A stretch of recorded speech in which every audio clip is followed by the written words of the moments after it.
o aluno tem que estar atento para o objetivo da prova, a estrutura que a prova tem.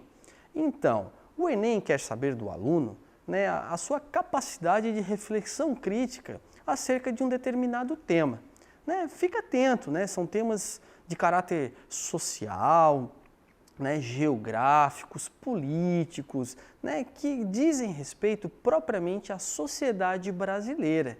Né? E, além disso, então, né, o aluno precisa construir uma reflexão crítica, né, que dê conta de abordar os aspectos mais relevantes do tema proposto pelo Enem. A partir disso, é importante o aluno, né, elencar todo o seu conhecimento, né, prévio, antes de iniciar propriamente a produção da redação. Né, levante os pontos positivos, os pontos negativos acerca de um determinado tema, as causas, as consequências, né, situe-se, traga números, né, relembre daquela aula importante que você talvez teve em história, em atualidades, em geografia, a própria biologia, né, já que o Enem quer cobrar do aluno também um conhecimento enciclopédico, né? Aquele conhecimento também mais aprofundado, de mundo. Fazendo isso, né, é importante também que o aluno ele se situe, ou seja, quais são as partes fundamentais da redação? Introdução, desenvolvimento e a conclusão. Olha, fica a critério do aluno em trabalhar com 4 ou 5 parágrafos, né? Sabendo sempre que o primeiro parágrafo de introdução e o último é de conclusão. E a opção entre 2 ou 3 parágrafos de desenvolvimento, né, vai então ficar ao seu critério. Veja bem, então na introdução, né, nós temos 2 partes fundamentais que diz respeito ao contexto, né, você situar então a banca acerca do tema que você vai discutir. Você pode trazer uma alusão histórica, né? Por exemplo, se você vai falar sobre, né, a condição da mobilidade urbana, você pode trazer aí uma relação com o desenvolvimento, né, do Brasil a partir da década de 50, no governo JK, por exemplo. Você pode começar com uma citação literária, né? Então há uma grande liberdade na produção do Enem, né? Só que, claro, você tem que obedecer à estrutura fundamental. Fazendo o contexto, você pode, então, apresentar a sua tese, que é o problema envolvendo o tema, certo? Bom, passando pela introdução, né, você precisa focar, então, o desenvolvimento. Ali precisa constar, então, 3 partes. Fique atento, importante ter um tópico frasal, ou seja, né, é uma breve iniciação, 1 linha, 2 linhas no máximo, acerca do assunto tratado naquele parágrafo especificamente. Né? Ou seja, aquele problema que você citou na sua tese anteriormente, ele volta a constar no início do próximo parágrafo do desenvolvimento, certo? Bom, além disso, né, do seu tópico frasal, você apresenta agora o seu argumento. O argumento ele é constituído por citações, por dados concretos, comparações, alusões históricas, né, um autor bacana que você leu, que vai dar sustentação ao seu pensamento, um dado concreto que vai demonstrar profundidade ao seu texto, né, um caráter mais objetivo, né, e mostra que você tem uma leitura mais ampla, certo? Além do argumento, é importante você focar na argumentação.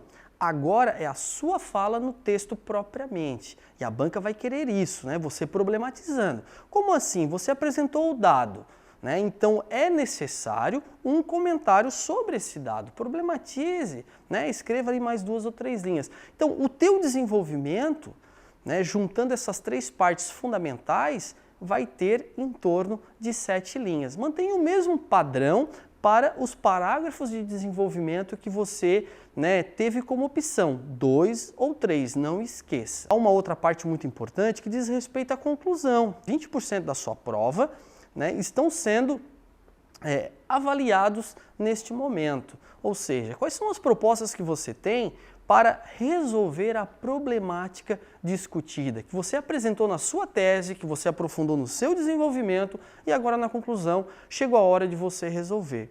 Tome cuidado, não seja assim tão sucinto, né, a ponto de dizer simplesmente o importante é ter mais conscientização das pessoas ou então o governo precisa ter uma maior atuação. Esse tipo de conclusão ele é muito raso, né? Ele não mostra o como realmente tem que ser feito.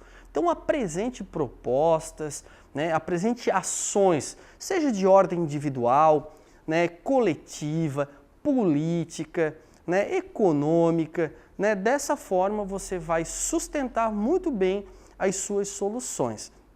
Não esqueça, uma solução ou duas, né, para cada problema apresentado no desenvolvimento. Além de toda a estrutura textual, como introdução, desenvolvimento e conclusão, você também tem que prestar bastante atenção, né, no que diz respeito às conectividades. Né? Utilize períodos compostos, juntamente com conjunções, né, as nossas orações coordenadas, as nossas orações subordinadas. Isso traz bastante qualidade ao seu texto. Além disso, nas passadas, né, entre um período e outro, utilize pronomes demonstrativos, faça retomadas coesivas, né, por meio de pronomes pessoais, né, utilize o verbo no seu modo oculto do sujeito, né, advérbios também acabam sendo importantes nesse momento, né, e as conjunções como um todo, né, explore bastante esse aspecto.